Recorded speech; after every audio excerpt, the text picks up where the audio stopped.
Hi guys!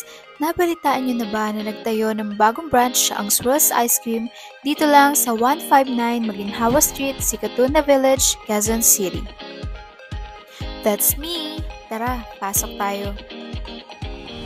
Isa sa mga nagustuhan ko dito ay pwedeng-pwede kang tumambay with your friends or family dahil meron silang space for dine-in.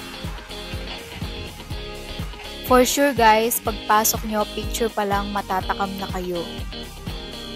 I mean, look at that guys!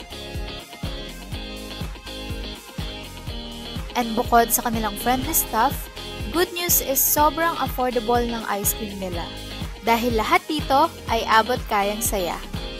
Pwedeng-pwede mo nang masatisfy ang cravings mo for only 20 pesos up to 99 pesos. Ayan na nga. So, ang in-order ko nga pala guys is one of their best sellers, which is blueberry cheesecake. By the way, Carfe Junior nga lang pala yung in-order ko guys, pero meron silang mas malaking size dyan. So, if feeling mo bitin ka sa maliit, go for the bigger one. A must try tong flavor na to guys. Try nyo yung blueberry cheesecake pag pumunta kayo dito. And one more thing, open din ang Swirls Ice Cream for franchise.